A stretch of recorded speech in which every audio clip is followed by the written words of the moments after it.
freshwater fish can be found almost in every place where there's water. You can find them in cold water mountain creeks to hot stationary rain puddles. They have evolved for millions of years in a vast array of forms, shapes, and colors. Their breeding and feeding habits have specialized and diversified to fill every available aquatic niche. Here, you will get to see what their natural habitat really looks like.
There are innumerable types of continental or freshwater aquatic habitats in Venezuela, but I generalize them this way. Brackish water, lakes and dams, silty rivers, mountain rivers, tannic rivers, flooded areas, and morichales.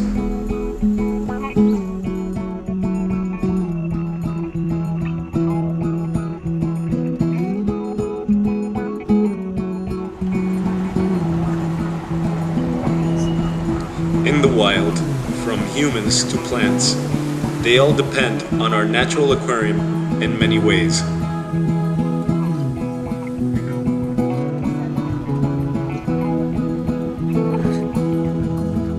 Non-aquatic organisms depend on our natural aquariums for food,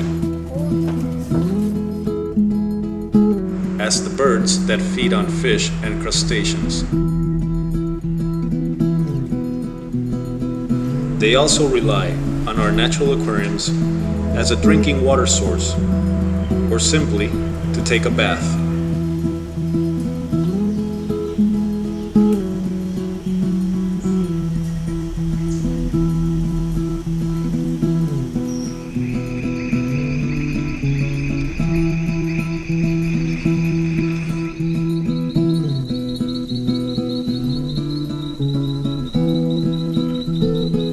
In all these biotopes, you can find a large amount of aquatic fauna, like the amphibians, which depend on the humidity and water to reproduce.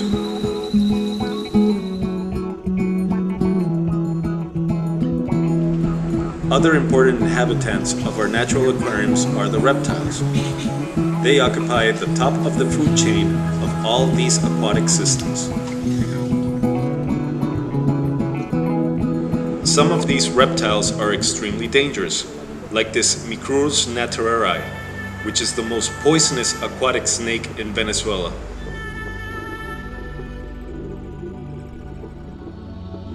This is probably the first underwater footage of this species in its natural habitat. It can last more than 5 minutes underwater without coming up for air.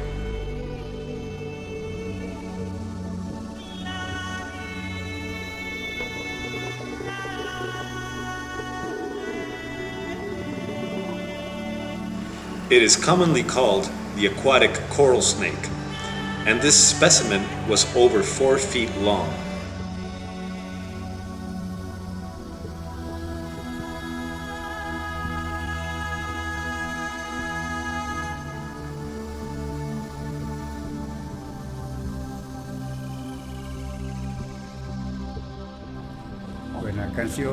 All these reptiles feed on the slowest organisms, which are normally the sick ones, maintaining this way a sickness control in all the aquatic biotopes. Most biotopes with silty or extremely tannic water contain floating aquatic plants. Their waters are too turbid to let any sunlight penetrate it. Without sunlight, the subaquatic plants cannot make their natural process of photosynthesis. Many species of fish fixate their eggs to the hanging roots of all these floating plants. In clear water biotopes is where you can observe the subaquatic plants in their maximum splendor.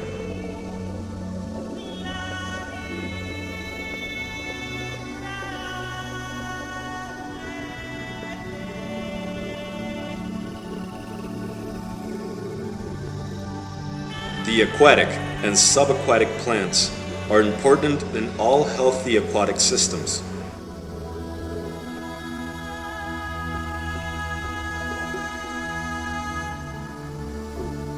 A great number of crustaceans live and reproduce on them, like the freshwater shrimps.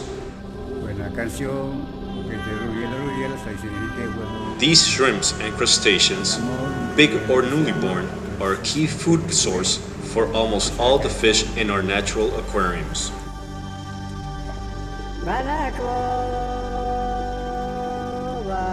The leaves of the subaquatic plants act like tentacles that trap the organic matter that is dragged by the water current.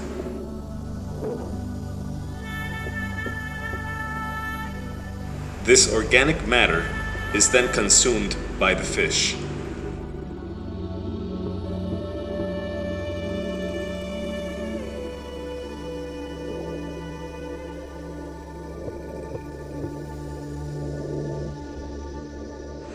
The leaves of the subaquatic plants are also used by the fish to place their eggs.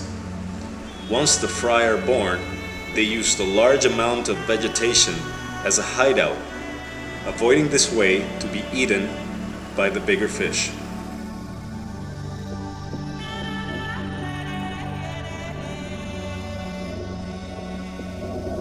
The amount of fish that an aquatic habitat can house depends largely on the quantity of aquatic and subaquatic plants that it contains.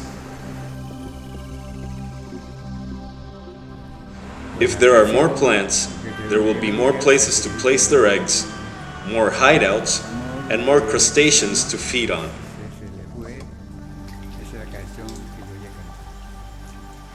In the same way as all these organisms depend on our natural aquariums depend on the seasons.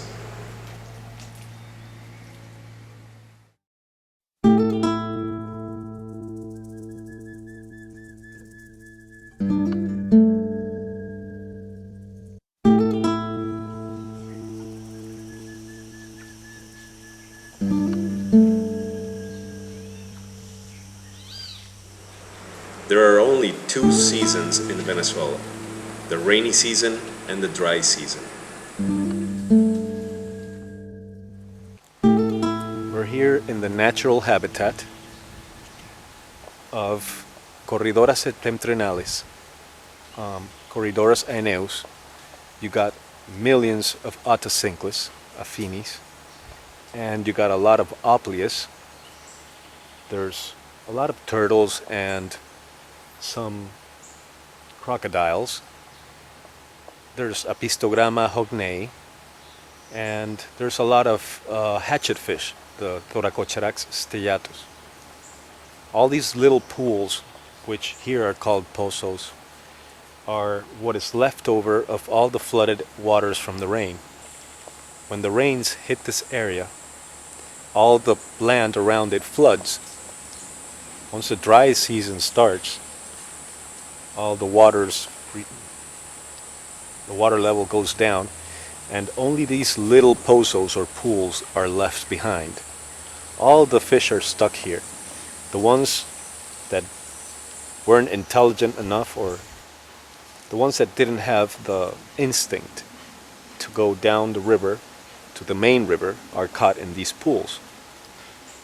There's millions of fish here, and normally the ones that are left behind are the ones that have a high tolerance to low oxygen waters. These waters are very low of oxygen because there's literally millions of little fish here. You can see how they go up and down the cories and the autocinclus that get air probably from the outside, helps them in their digestion. And the Hoplius malabaricus, or the wolffish, are very high tolerant in oxygen, so they are left behind too here. In a month or so, these waters are going to turn completely green from the feces of all the turtles and the reptiles that are here, and it's practically fluorescent green in a month. And in about 2 months, this place is going to dry out. All the fish in here are going to die, and then the birds come in and they eat all the little fish that are left behind.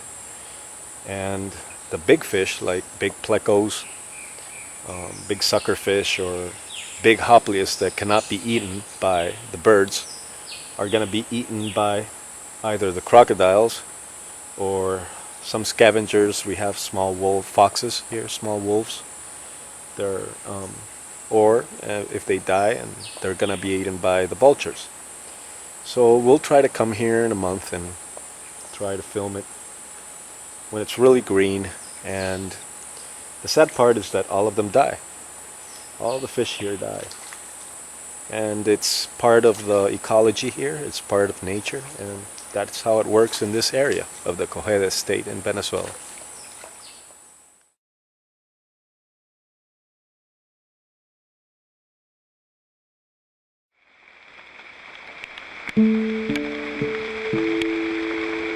From the moment that a raindrop starts its voyage from the clouds down to Earth, it begins a very complex process. As the raindrops fall, they capture innumerable molecules and particles that are suspended in the air, as oxygen, pollen, and dust.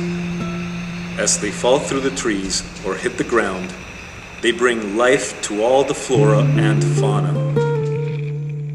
Once on the ground, the rainwater erodes the earth and picks up minerals which alter its chemical parameters. At this moment, it also starts passing by rotting or decomposing organic matter, such as leaves, fruits, fallen tree trunks, and branches. All of this decomposing organic material transfer tannins to the water, making it tea-colored and acidic.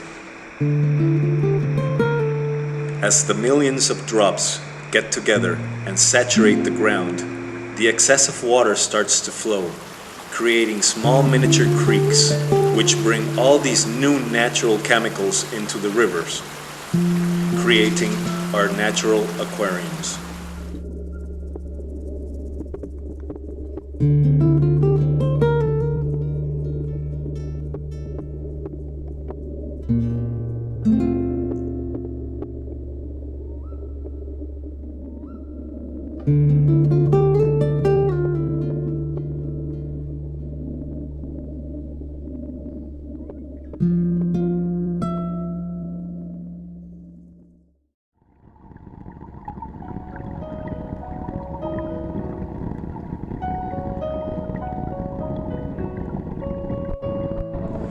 Rain does much more than fill up the rivers and aquatic habitats with water.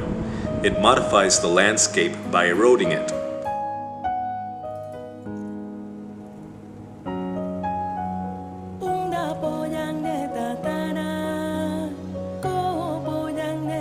It also brings a different temperature than the existing water in the river,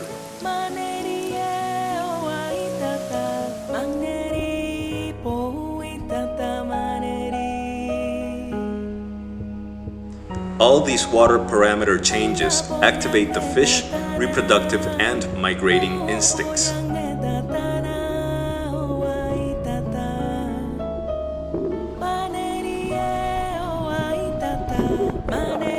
It also does what we call in the aquarium hobby a water change, diluting and getting rid of dangerous chemicals such as ammonia, nitrite, and nitrate.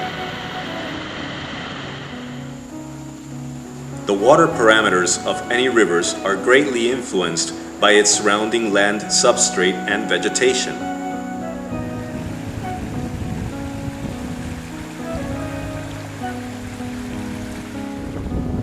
These plants withstand the harshest of the environments. They live right here on these black rocks, which are around 60 degrees Celsius. And they're bone dry in the dry season. And for months, you see how they have been burnt down by fire. And they just withstand these extreme temperatures and this harsh environment. And they look like prehistoric plants. In the dry season, most of these plants burn down, and they withstand around 6 months of drought. After that, when the rainy season comes, they get a good rain for at least 4 months. They get good rain for 4 months, and they're absolutely amazing. If the surrounding land consists of dirt or soil, which is 80% of the time, you get silty rivers. If there is an excess of rotting vegetation or organic matter near a river, which is probably 19.5% of the time, you get extremely tea-colored tannic waters. Both of these types of waters are impossible to photograph or film in, so our natural aquarium underwater voyage will be confined to the remaining 0.5%.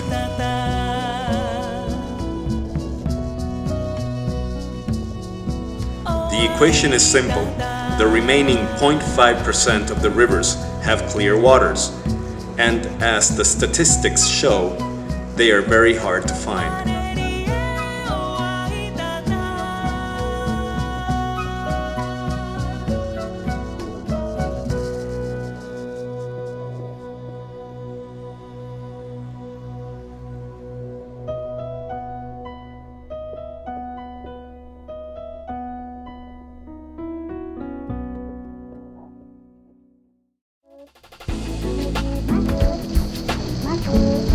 Finding waters which are clear enough to photograph or video in them is not easy. It requires endless hours of driving.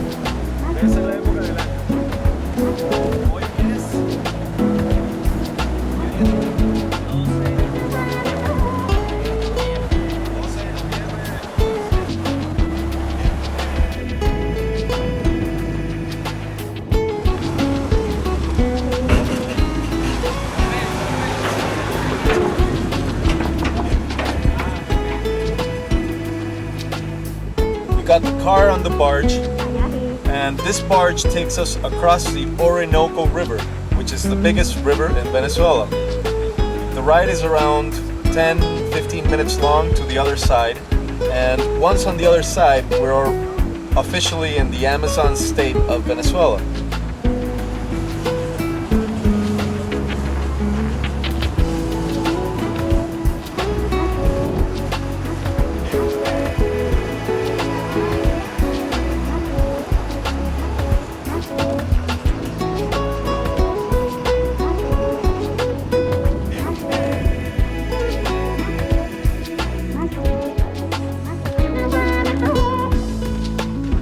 In some expeditions, we have to travel in the back of a flatbed truck. Even though traveling this way is not comfortable at all, it gives you a chance to see how the vegetation changes as you leave the river and go into the jungle.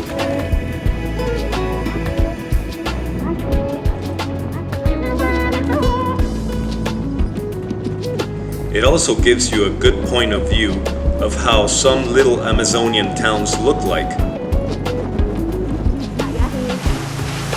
Sometimes there is some off-roading involved. And when the road ends, you sometimes have to make one of your own.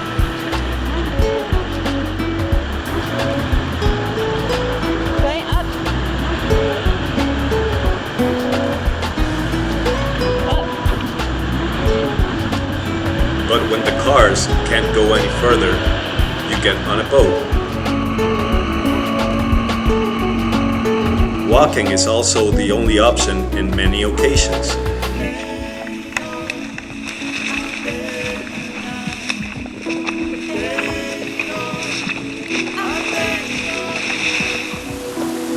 All this driving, off-roading, traveling in a flatbed, or on a boat, or walking brings you to some extraordinary places with small waterfalls, medium-sized waterfalls, or some that are probably more than 80 meters high. Right here we're filming some sort of catfish. The noise you can hear at the back is a waterfall.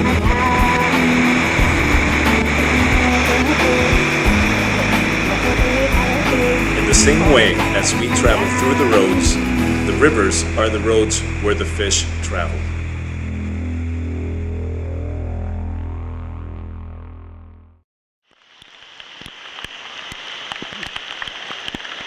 When the rains come to our natural aquariums, the breeding season is in.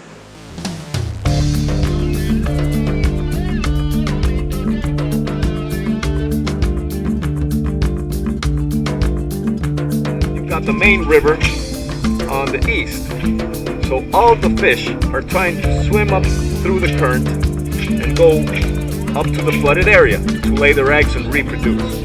So they have to pass through this small stretch. That's why there's so many fish here.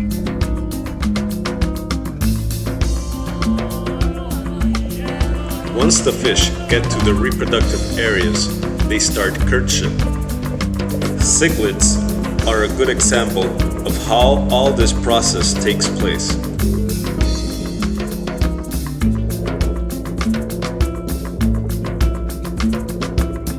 It generally starts by females and males intensifying their coloration to attract the other gender, as you can see in this Leta Cara. Another distinctive behavior are the constant fights that occur between the males. I have seen these fights last more than 5 minutes. These fights can be made over territory, a female, or to get a higher hierarchy.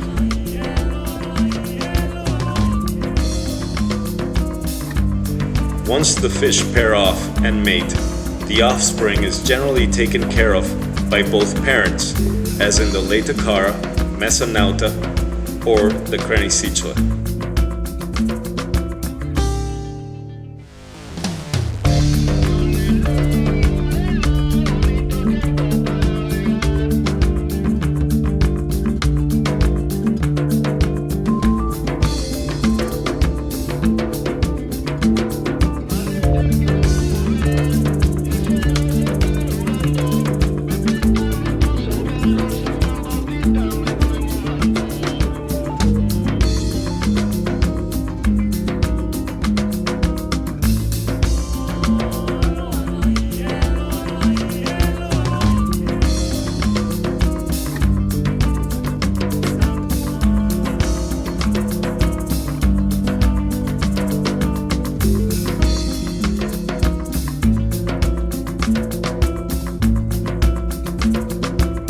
The female Discrossus prefers to take care of her fry by herself. She guards her fry from any predator by scaring away any fish that comes 6 feet from her young, even if the fish are much bigger than her.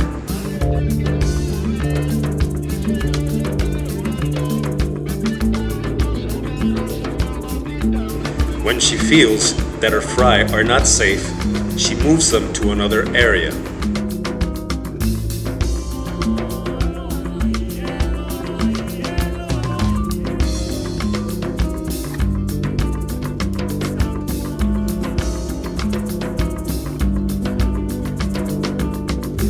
She carries them in her mouth to a new location and makes sure that none are left behind.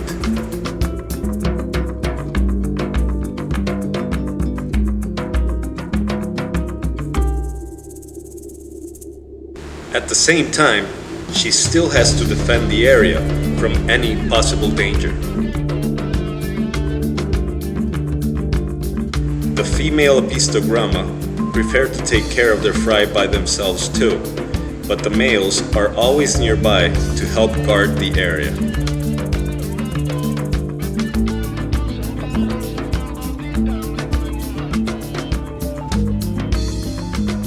This same behavior can be seen in different species of the same genera, even if they live 1,000 miles away from each other, as with the Apistogramma guttata.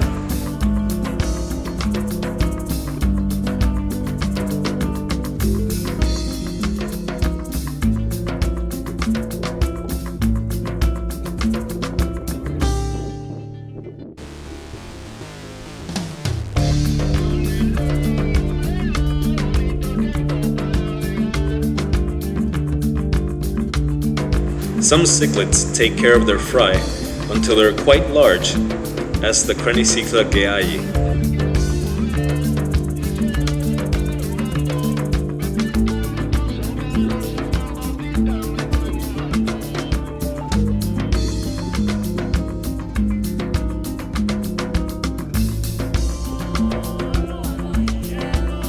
In our natural aquariums, depending on the species, two fish can have from 20 to thousands of offspring. And as always, things have to even out in nature.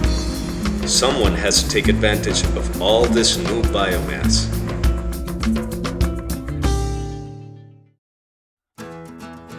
Normally, when you hear about the food chain, you hear how one animal eats another. In the aquarium hobby, you hear how the big fish eats the smaller one. I'm going to explain things in a different way. I'm going to show you the fish that in our natural aquariums normally don't get eaten by any other fish. We just found in this small creek an electrical eel. We're swimming right here with it, and it's pretty dangerous.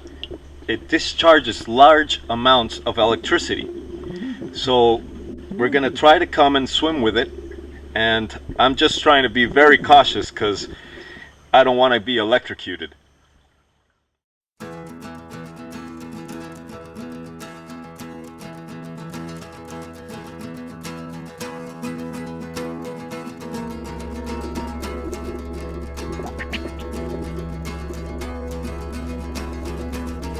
Here you can see how the fish set aside as the Electrophorus electricus swims by, and then they swim back when they are out of its reach. Large individuals of Electrophorus electricus can give off up to 650 volts, making them one of the most unedible fish in our natural aquariums. Right here in this river, we just found rays. This freshwater stingrays are very, very dangerous if you step on them. They have some poison in their sting, and they normally sting you in the foot if you step on them. They're really, really dangerous and painful. Okay, so let's go down there and swim with them.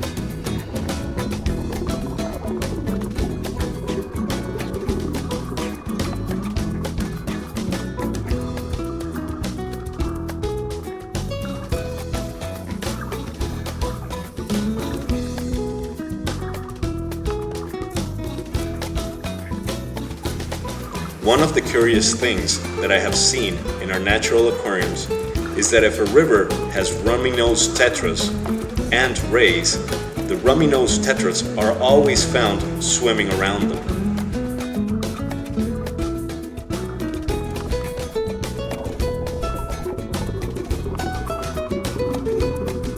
Here's a good example of how rays camouflage themselves in the river substrate. Their body colors and patterns have evolved to perfectly resemble their natural habitat.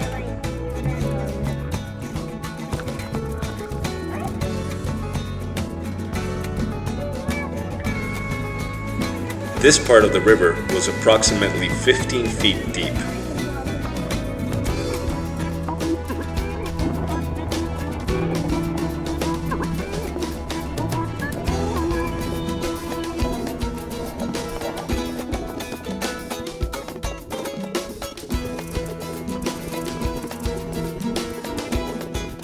Rays not only try to camouflage themselves in the sand, they also camouflage themselves in the vegetation.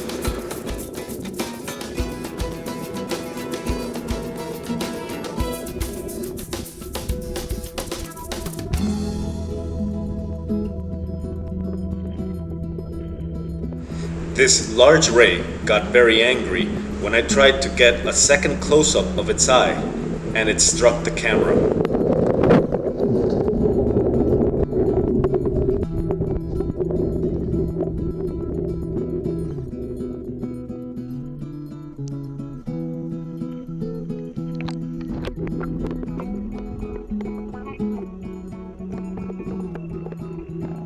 Another species of ray, which inhabits our natural aquariums, is the Potamotrigon motoro.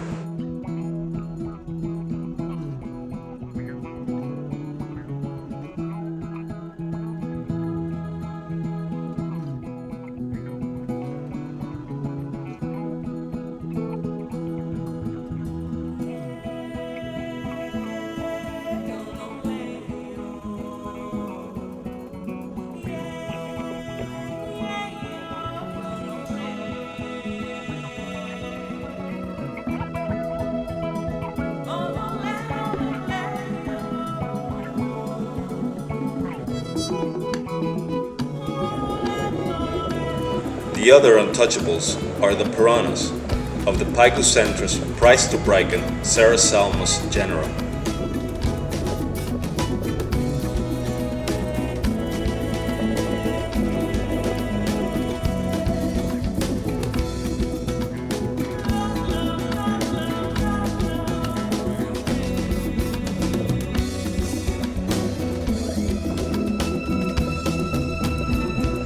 All these untouchables have almost no natural predators, but they are the minorities in our natural aquariums. They are outnumbered by the touchables.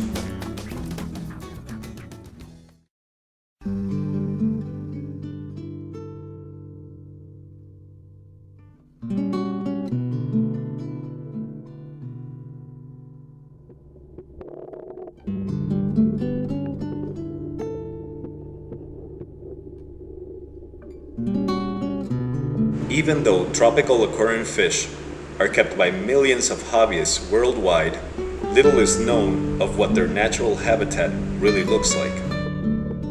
Here are a couple of my personal favorites.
As we go to more remote areas, we find fish that are extremely rare in the aquarium hobby, as the green Amocryptocharax elegans.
What makes this little creek so special is that it has partial clear waters.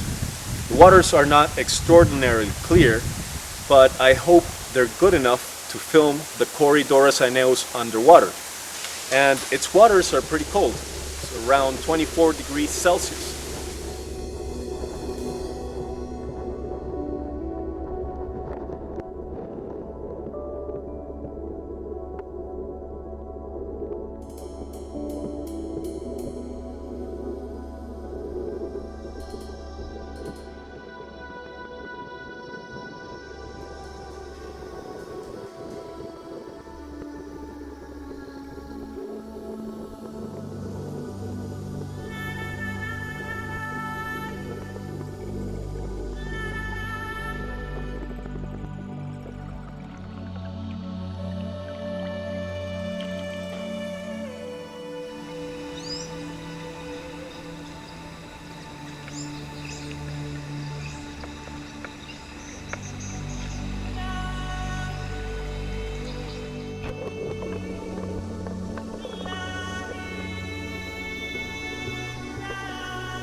Canción que te Rubiela, se dice que bueno, el amor, Rubiela que se llama. In some expeditions, we also find rare aquatic plants with unusual coloration.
To video my favorite fish in our natural aquariums, Oliver Lucanis and I had to film by night in extremely tannic waters.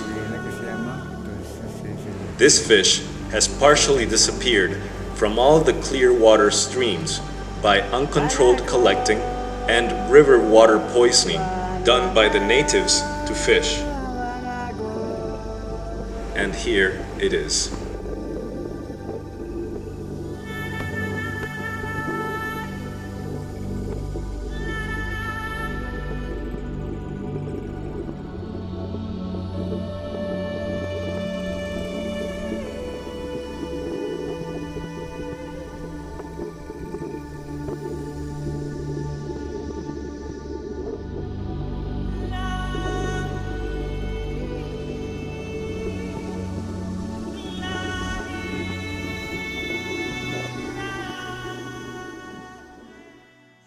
I'm here in this creek and I just can't believe that we have found Moinghausia pietieri, and the water is crystal clear, around 24 degrees Celsius, and it's the only place where you can find diamond tetras or Moinghausia pietieri in their natural habitat. This fish is partly extinct in all the rivers where it is autochthonous from. It is autochthonous from the Lake of Valencia, and all the rivers around this area have been contaminated or polluted, and they have partially gone extinct, and we have tried to film them for a long time underwater and we haven't been able to. So we just found this creek after 2 or 3 years of looking for them, and well, here they are. So let's go in and swim with them.